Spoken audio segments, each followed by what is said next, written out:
This is Dr. Akane Kanai. She is a Senior Research Fellow completing a DECRA project on youth online feminist cultures and explores the effective politics of identity in everyday life with a focus on gender in social media and popular culture. So you have created this very wonderful podcast, Feminist, Not Fearless, which I think we'll start by playing just the introduction trailer, and then we'll get into some questions.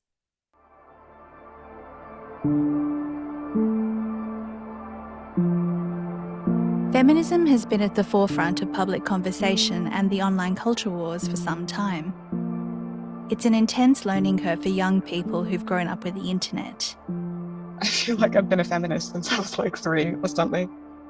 Girl boss feminism, which I feel like you could almost equate to like neoliberal feminism. It's cringe.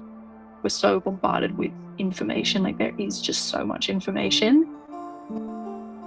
3 years ago, I embarked on a research journey to better understand how young people navigate their feminist identities. What were they actually learning that was meaningful and impactful? What were the new feminist rules of engagement? And what were the new and old hierarchies and exclusions that were still at play? There's never this like acceptable way to act online for girls. It's a very like precarious situation that they're often in. Most people understand intersectionality as an intersection of oppression only, and they do not identify with the parts of their identities that privilege them in society. My name is Akane Kanai. I'm a researcher based at Monash University in Melbourne, Australia, and this is Feminist, Not Fearless, a podcast about contemporary feminist culture and social media. In 4 episodes, we explore themes including the intersection of feminist pop culture and consumerism, the pressure of living up to feminist ideals, the pleasure and exhaustion of raging in the comments, grappling with rapid news cycles and slippery terminology, and much more. It's a podcast about the outsized role that social media plays in shaping young feminist identities, and about the intergenerational nuances that reveal themselves as both familiar and altogether new. All 4 episodes are already in your podcast feed.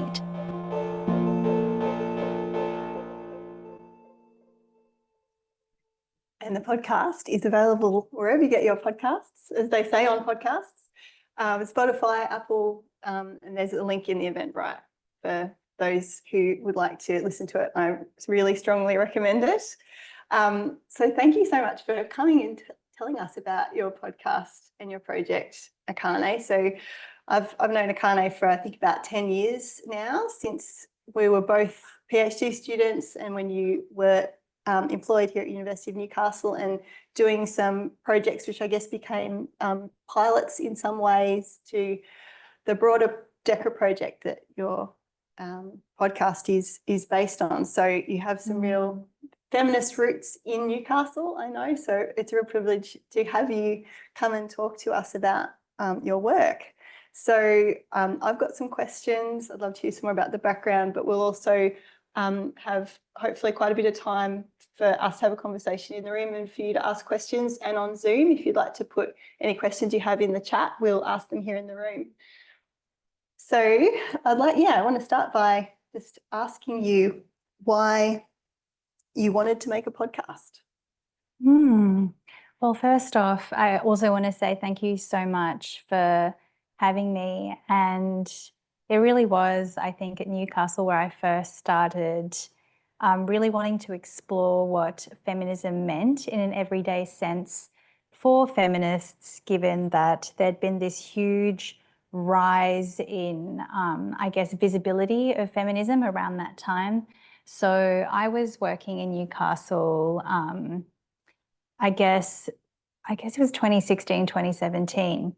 And so there'd been so much work on hashtag feminism around that time, because there'd been a lot of activism online, usually organised through particular hashtags where often survivors of gendered violence and sexual violence would post and, talk about their experiences And then there was, of course, the Hollywood embrace of Me Too, which happened around that time as well. But I guess what I was really interested in was what was behind the hashtag, and not even just behind the hashtag, behind one's decision to participate in a hashtag like that, but more generally, what did feminism mean in an everyday sense when, you know, in Western media cultures, feminism has been very visible for a long time. It's been talked about in terms of women's empowerment. There's, you know, girl power from the Spice Girls onwards in the 1990s. It's really quite a commercialized discourse, actually. You can hear it all the time when people are talking about women's representation in film and television. Yeah, in the selling of empowerment, primarily to an imagined audience of women. So I guess in wanting to find out what was really behind, I guess, what was part of the everyday experience of being feminist and understanding feminism and what feminism meant in this sort of contemporary age, that was sort of where, I guess, my interests lay in pursuing this project. And I think the podcast, this is a long-winded answer, is, I guess, trying to, I guess, bring to the surface some of the more ambivalent feelings that feminists might have in negotiating not just feminism, but I guess power dynamics in their own lives. Because feminism is really mediated, that means it's discussed a lot in the public eye. It also means that there's a lot of emphasis on personal identity and trying to live up to particular standards and sort of solve the problem of gender inequality in your own personal conduct. That has been sort of an emphasis on feminism in the media, I guess more mainstream understandings of feminism for some time. And I guess I wanted to make a podcast to allow some of the things that aren't broadcast per se to come to the surface, some of the more prickly feelings about participating in feminist spaces but not feeling like you belong, or feeling excluded even in spaces that call themselves intersectional, for example. So those things can be quite difficult to talk about, and in a format where you don't have to just give like a, I don't know, a 10-second hot take, you know, or say it perfectly in, you know, 150 characters. And my participants had also talked about podcasts as a space where they could take the time to be in a little bubble, to listen, to be with other voices, but, you know, have a kind of shield of privacy around them at the same time. It didn't have the same feeling as being in social media, where you feel the kind of pressure to react immediately, react visibly, in sort of have a good activist reaction. So that was, yeah, I guess that was some of the reasons I wanted to make a podcast. Yeah, and I think it's such a great way of, as you say, surfacing some of those messier, less known, I guess, difficulties or tensions that come with feminist practice or any kind of feminist identity, because obviously the online space requires or can require a certain kind of performance, which others will judge you on from a range of different perspectives. So I think the depth and the range of ambivalences that you're able to take in and work through and discuss in a broad way in terms of the context of feminism and the generations of or different moments of feminism over the last, I guess, 10 years almost, you're able to set those tensions of everyday life and experience in all its complexity through the words of your participants. So I think it's really powerful, a really powerful medium generally, but just works really so well in this podcast. I'd love to hear a bit more about the project itself and how you began the project that underpins the podcast and the findings and examples you discussed. Well, the project, as Julie mentioned, so that was it was built on a couple of pilot projects. Actually began in Newcastle, first to sort of map out how being a feminist was, in and of itself defined by feminists who were mainly doing a lot of their exploring and learning through online culture, which is, basically everyone. It's basically the primary way in which people are well, not primary, but it's one of the primary ways that people are often encountering feminism, I think particularly for younger people as well. At the time, what was really striking to me was there was a lot of dissatisfaction in how dialogue was able to be carried out in those spaces. So that became a focus in another sort of small project that, that we did together on how conflict could be managed in online feminist spaces.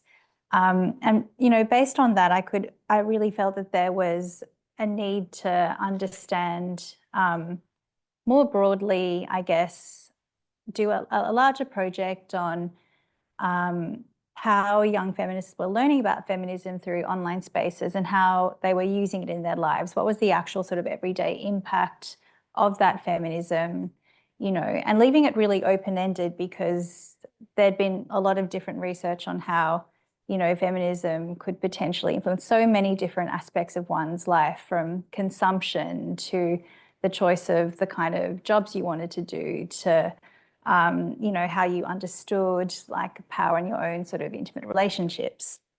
So in that project involved about 50 young people identified as feminist, and I wanted to be able to follow them over time, because I felt that from those earlier projects, what was really clear was a sense of always being harried, the sense that you had to react so instantaneously and really be on top of trends, but how potentially,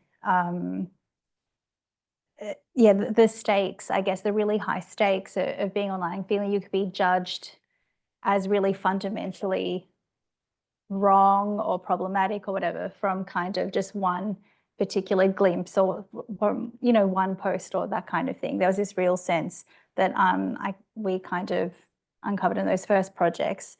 So this was a multi-year project, and there were 3 points of contact with the participants. First, group workshops where we I guess tried to get at what the kind of core ideas of feminism were held by my participants.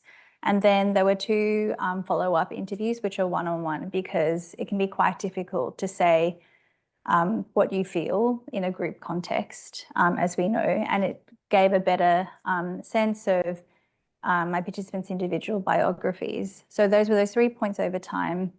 I started in 2021. I went on parental leave last year for a bit, so it's actually more than 3 years. Contrary to what the podcast says, it's actually more like 4 now. But it's been really wonderful to be able to meet with those participants over time, so they're able to sort of revise and reflect their narratives as they also move through different stages of their life. So just after school, going to uni, leaving jobs, leaving relationships. And now actually with the podcast, it's really great, because now I'm hearing all these different forms of feedback on the podcast as another kind of point of reflection. your participants? Yeah, Yeah. yeah. Yeah, that would be so interesting. And it really comes through, I guess, and adds to the broader sense of richness around this topic that the podcast is able to kind of not just brush over, but to actually, you know, really get into, is how what feminist practice looks like or feminist ideals or aspirations even, they change in relation to what's going on in their lives. You know, like they might not be able to uphold the same feminist identity and performance in the workplace that they are known for because of burnout, for example, in one participant, or others come to feminism at a crucial time in their lives because they're not knowing who they are and wanting to recover a broader sense of self that they see feminism as assisting them in. Yeah, so the longitudinal aspects of it are really, really fascinating and reverberate, I think, and will continue to. I think maybe I certainly think I think it will reverberate for me as I continue on in this work. So I hope it does for others. I hope you hear about that too. Yeah, I hope so. I am actually really keen to keep hearing about those shifts and changes because, yeah, it's just so interesting to be able to hold that line through someone's life, even though it's, you know, a relatively short period of time. But I think also with younger people, you also have a lot of big shifts in like a relatively short space of time as well. Yeah, absolutely. So we could talk about some of the themes that you cover in the podcast. So I think aside from the sort of the depth and the richness of people's experiences and everyday interactions or negotiations of feminism, the context of feminist culture and the rapid social media landscape that feminism is so prominent in is so striking in your work. I guess it'd be great to talk a bit more about just that rapid kind of not even cycles, but just like pace, like rapids of flow that feminists feel that they need to react and respond to and to be positioning themselves alongside. Yeah, I think it's actually such a distinctive feature, I think, of identifying as feminist, particularly for, I think, younger generations for whom I think feminism is quite mediated because, you know, it's been at the forefront of public conversation in terms of, you know, recent events. It's hard to ignore, even if you are not particularly feminist or if you hold contradictory views. And, you know, there's a really strong undercurrent that we've seen in popular culture, in film and television, and also with, you know, I guess the shift in like from broadcasting to having more kind of streaming services. There's actually a lot more niches of feminist content that you can access as well. But I think what I think is really important to remember is that when something is so mediated, it can mean that it produces particular pressures to know, I guess, to know what's happening. And when there's such a plethora of content, I mean, one element of being a consumer in consumer culture, and that's what popular culture is part of, is often always making distinctions in terms of your practices and distinguishing yourself from this person or that person, showing that, you know, that you are tasteful in your choices, and that kind of element of taste and a sense of what is political can often combine, so that what is considered, you know, mainstream may also then come to be considered a bit, you know, poor taste, also problematic, you know. So you have all these kinds of ways in which political value and a consumer choice become collapsed, which, you know, can be quite exclusionary in that people who don't have a kind of, you you know, a certain highbrow taste or a certain way of approaching feminist culture can then be excluded from those conversations. So that's one of the upshots, but it means you also lose a lot of time in constantly positioning yourself against being seen as wrong, I guess, in all the choices you can make of what feminist influencer you want to follow. And actually a lot of my participants referred to feminist influencers and didn't see that as, it didn't seem contradictory. So in like some spaces that would have been seen as, oh, that's not, you know, real feminism. And I'm glad, you know, they didn't necessarily draw that distinction, but it shows the ways in which, I guess, a lot of being a feminist in Anglo-American culture is about consuming the right thing. And I think that became really apparent for me doing the project, but also if you compare it to, so for example, I have a PhD student, Natasha Dimitrovska, who's doing amazing work on online feminism in the Balkans. And what you can really see is the contrast in feminism that is not about feminist media culture.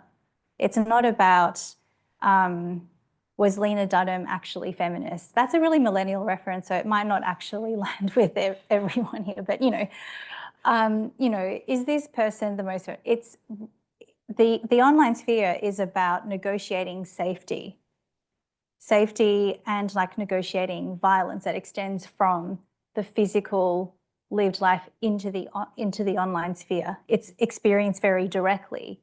Whereas a lot of our discussions, you know, and, you know, I'm speaking at a university, so I expect everyone has some kind of, you know, contact with what are universities in some way, but it actually means that a lot of discussions can be quite abstract in sort of our current feminist culture, because it's about taking a position, distinguishing yourself from someone else.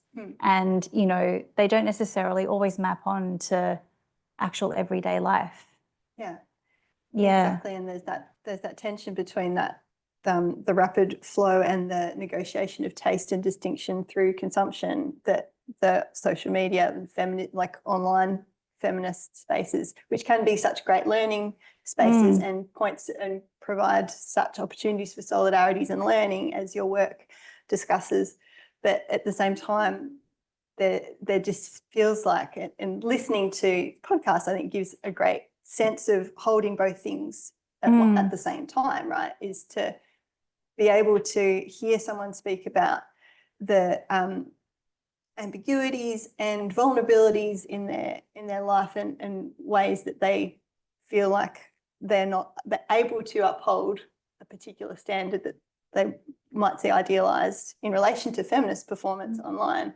So there just don't feel like that many opportunities for people, I think, to talk about what that feels like, which I think your participants clearly really enjoyed doing for your project, giving that, I guess, feminist space of a point of contact through a research study is like a really interesting feminist kind of collaborative opportunity in of itself. Yeah, I think so. I think what really struck me was that, I mean, it sounds, I guess, maybe like a cliche, but, you know, in an era where we're supposed to be able to connect so easily and there's such an abundance of culture that's supposed to, you know, represent us and speak to us, that there is still, I think, a sense that you cannot really deeply talk about some of these issues, and there aren't the spaces where you can do that without being really concerned that you will be judged unfavorably and not taken in good faith, and people won't get the sense to see you as a full person when you have particular points of view. So I think that actually, you know, having the group workshops, one of my participants said at the end that, because we had the follow-up interviews, that she was really sad there weren't more of the group workshops, because I think it's hard to find a space where you can feel like you can participate in a group setting, share your experience and feel like it is really worth something and contributes to something, you know? Yeah.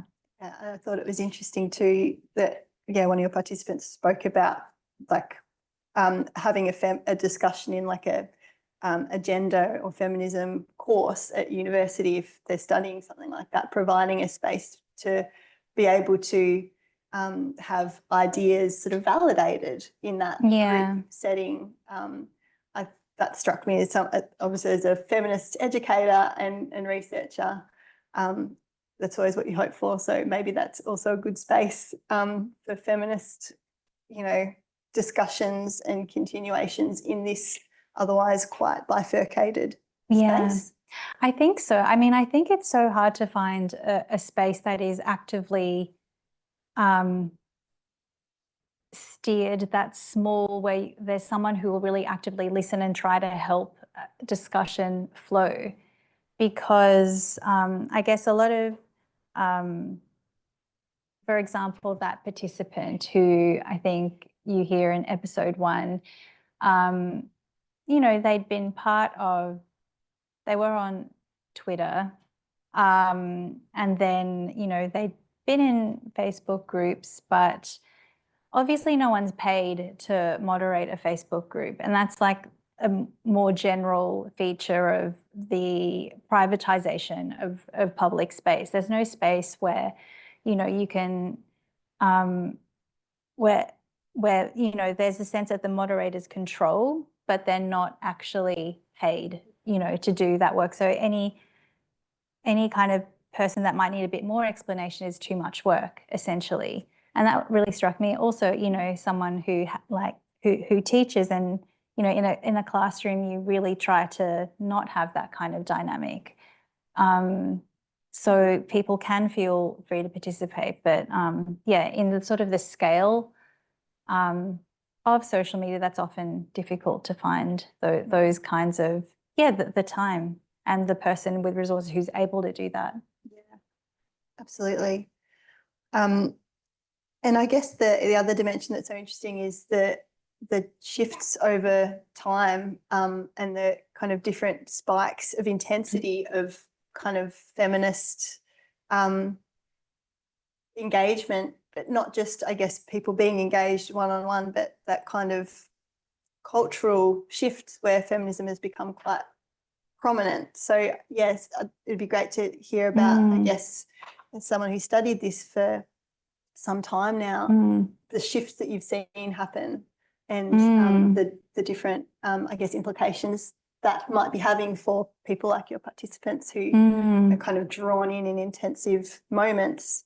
Yeah, I think one kind of recurring dynamic that is maybe not just a feature of my participants' lives, but something that we've seen more broadly over time in a lot of the research that's been done on feminism media is that there's always this need, this sense that you have to improve on what was done before, but it also creates this kind of line, and as opposed to seeing feminism as something that it's not just one line towards progress, it's multiple, it's messy. Sometimes you have to cycle back to things because we see lots of different forms of, regression actually in society.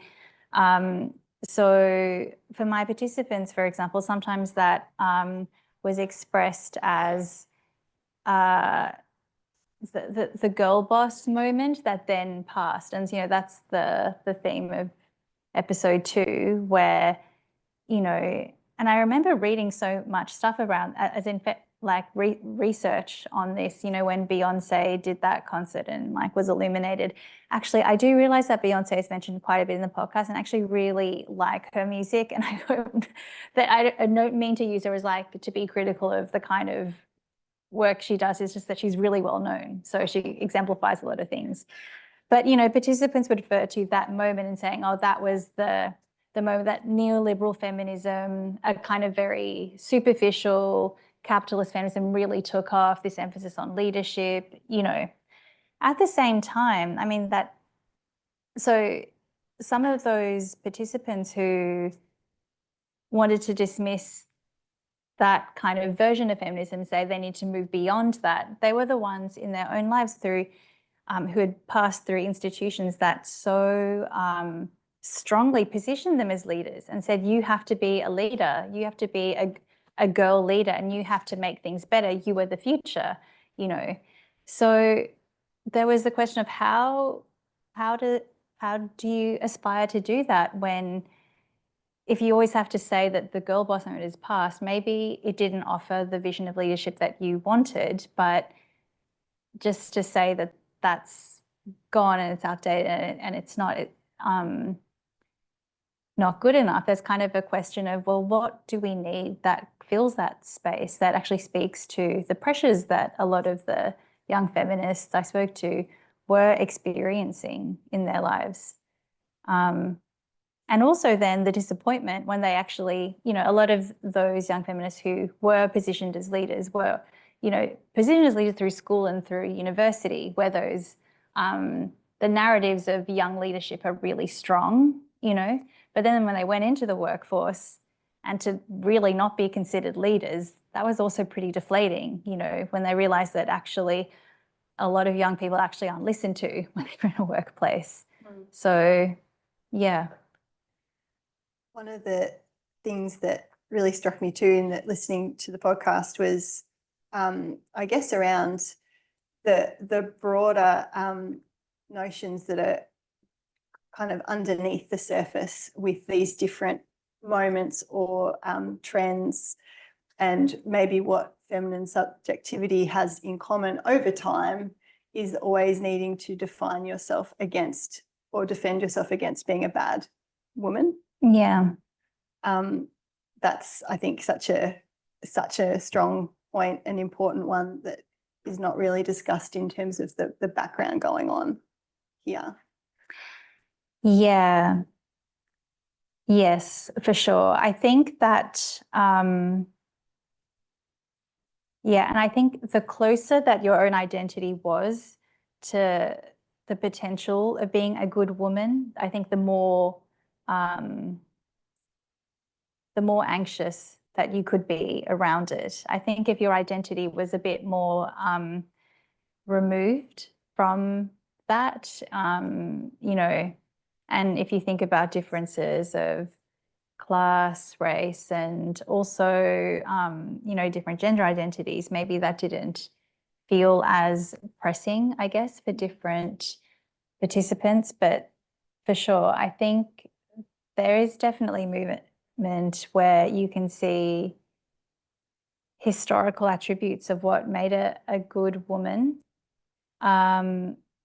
become conflated with what it means to be a good feminist. And I think that is kind of a real closing down of space. Yeah. And the last episode talks about not, you know, intersectionality and different tensions, I guess, between recognising compounding forms of oppression, which intersectionality is said to do, but then often what is not discussed as readily are the same patterns of privilege that might be stratified or kind of woven through those same systems. Yes. Yeah. So, yeah, I'd be really interested to hear you talk about those tensions and dynamics as well. Yes. I mean, I think it's very tricky. It's a really tricky space because there's just so much in that question. But I think as Bommy, my participant who came back to talk on that episode, discusses, it's there's a difficulty because it is very complex in trying to acknowledge that no one is, I mean, not no one, but generally no one is purely disadvantaged and no one is purely privileged, but those things tend to be considered, that kind of binary positioning tends to often happen at key moments in conflict, I guess.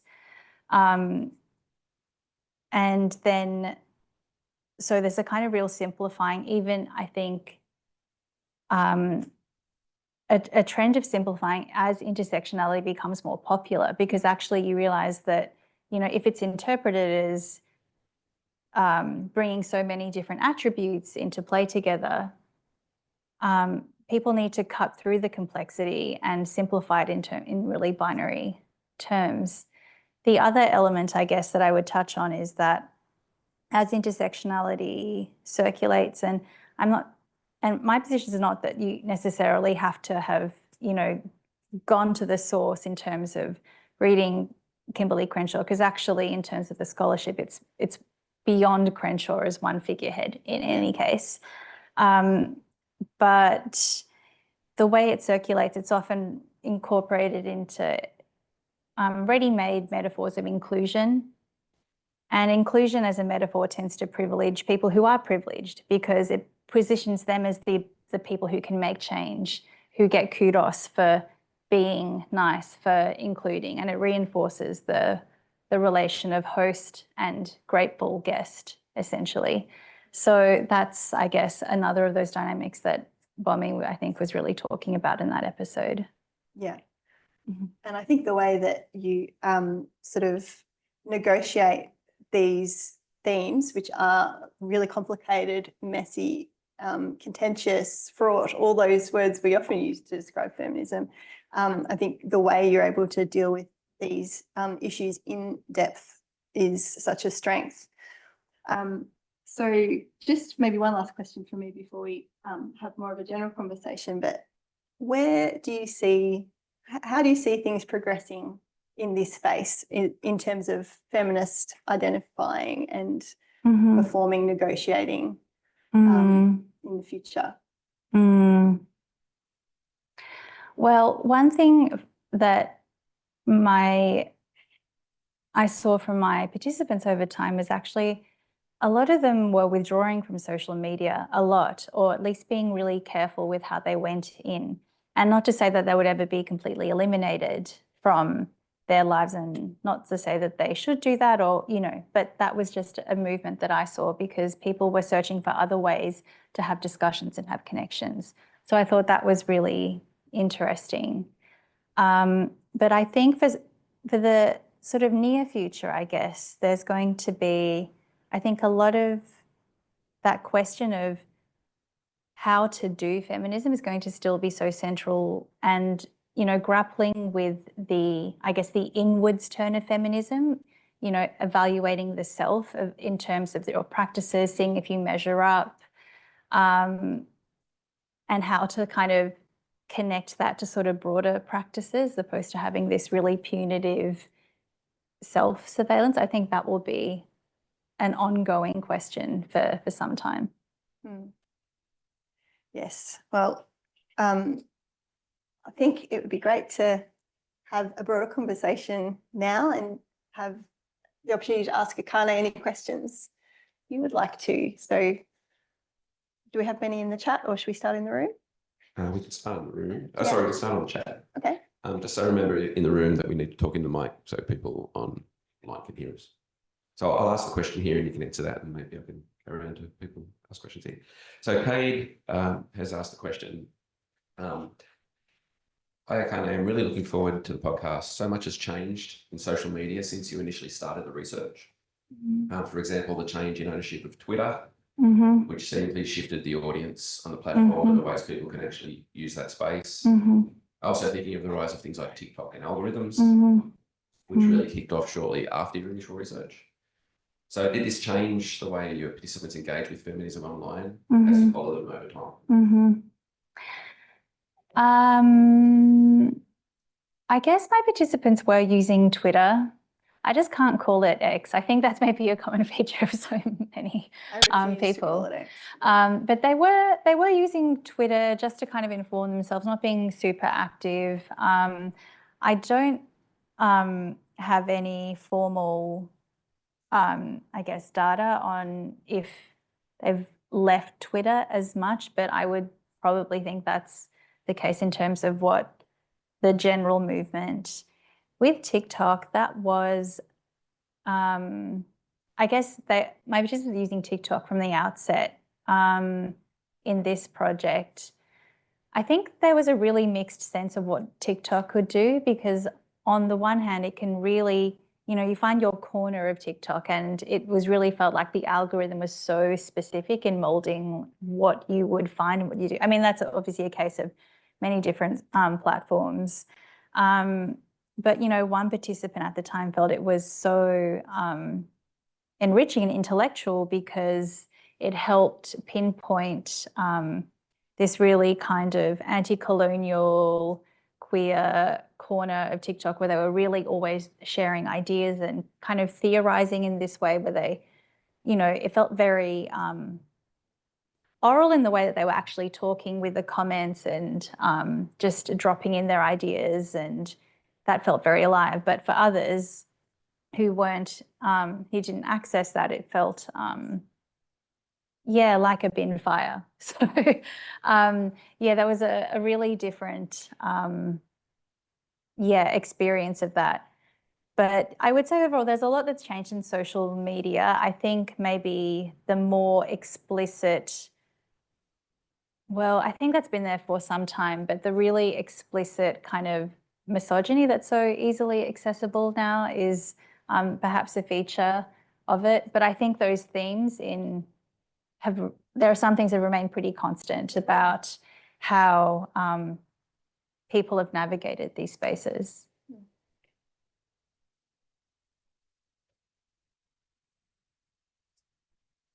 So thanks so much. I'm really looking forward to listening to the podcast.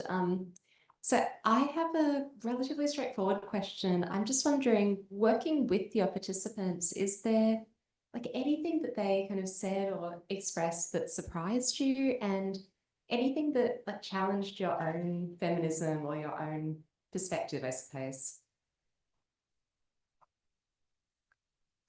It's a straightforward question maybe, but actually it's really hard to answer. I think I was surprised in quite a lot of ways. But I think one of the surprises, which is maybe I was saddened by, was how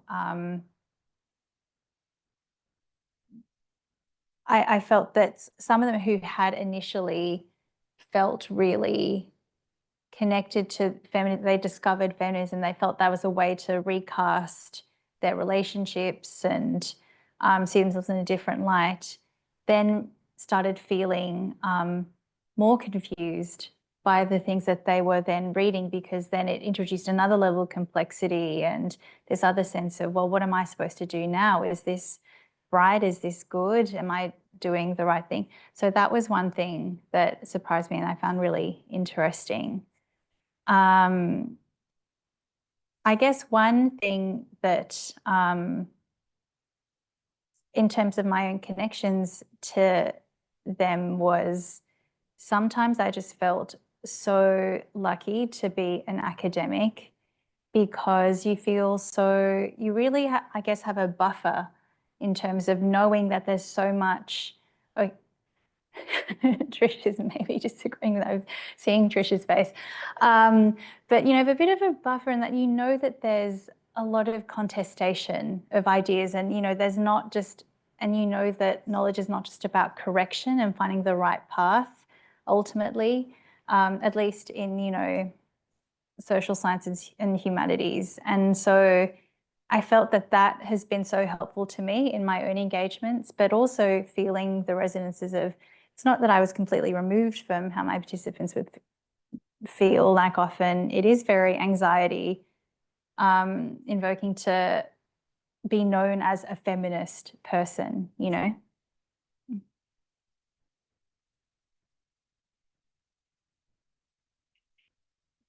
Thanks, Akane. You spoke a lot about that anxiety that a lot of the participants talked about in terms of expressing their feminism in an online space, and how precarious that can be, and it can, the pressure to do feminism right in such a public way. I was wondering if your participants spoke about what ways they mitigated that risk or ways they interacted with an online space in order to lessen their anxiety around getting it right. Mm-hmm. Well, I think there were different ways of doing that. And this is not all on the podcast, I guess. There's a lot that's not on the podcast, obviously. But okay, for some it was withdrawal, just, digital detoxes, to have some breathing space, deleting apps from your phone for a while and then going back on, or only accessing it on your computer, for example. One of my participants talked about sometimes there would be a big event and you would feel you would need to have to respond to that event and align yourself in the right way. That they were part of a collective, I guess.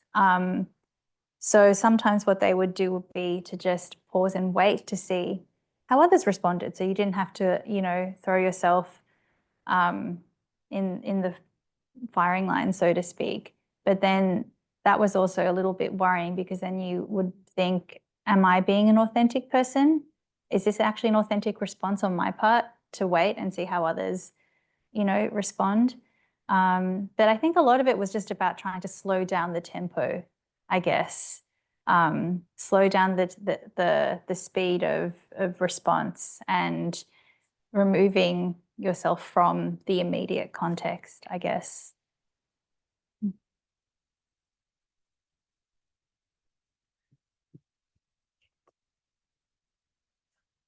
I'm wondering if you or your participants kind of felt the shift in online spaces in the aftermath of the big boom of all of the girl boss stuff that was happening. Because I found that there was this big explosion of this kind of girl boss mindset and female leadership in this, sort of neoliberal way. And then after that cooled down a little bit, it felt like there was a rise in the trad wife and those sorts of trends. Participants feel it as well. My participants didn't discuss the trad wife. I think maybe that I don't know, either it didn't come up or maybe it was just after I sort of finished doing a lot of the data collection. But I think that tension is often there in a lot of continuing representations, because there's, I think there's always the sense that the need to balance, how do you actually succeed as a member of society that is capitalist and requires you to make money and, in a hierarchical system, I guess. And so one logical, response is, I've got to be a girl boss. I've got to just play by these existing rules and get ahead. It's sort of like the rationalist response.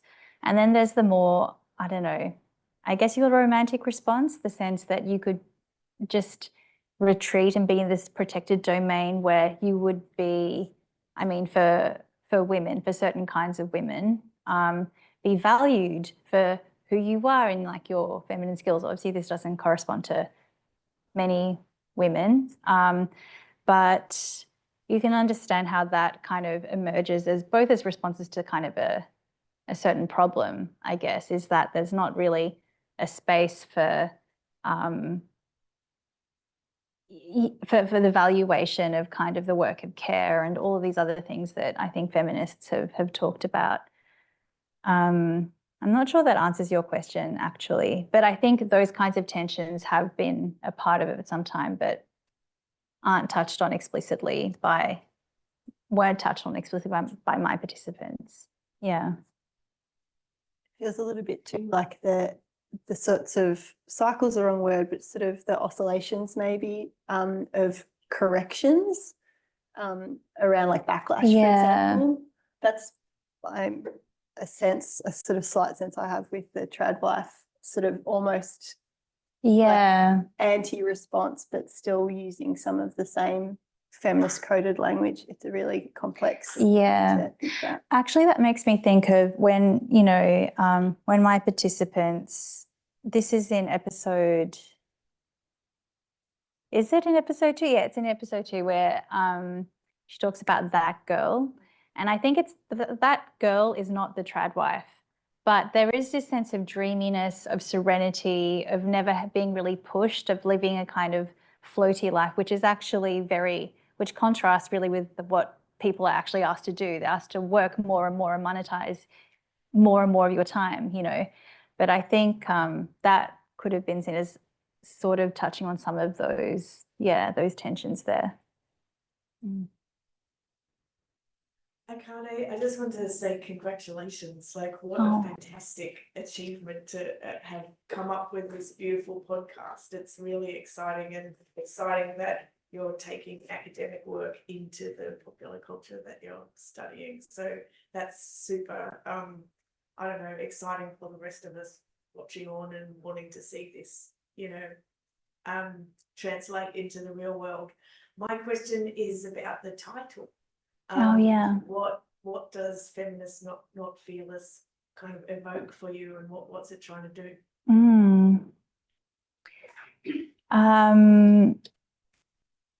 I was actually at a student event recently where someone asked that question as well. And I think because I really wanted to decouple the idea of fearless and feminist, because you know, there's been kind of a trend in representation of feminism as the empowerment of women primarily. And the sense that it's about go-getting, it's about, you know, smashing through ceilings, overcoming obstacles, this kind of unbridled power and individuality, when the whole kind of problems that feminism is seeking to address is that that's actually not the case for people who are oppressed through their gender. And I think I wanted to also create the space for, to voice feelings that that life is also about fear. There are lots of things to be scared about, actually. And I think that it makes sense, if you are feminist, to be worried and to be fearful about certain directions. I mean, not just about, you know, potentially how you move through, you know, private and public spaces, but, you know, to give a space to register that it's actually really hard trying to address these really big questions of inequality and violence, and that as feminists, I think we need to give ourselves a bit of a break, and I think being fearless is just not something you need to add to the list.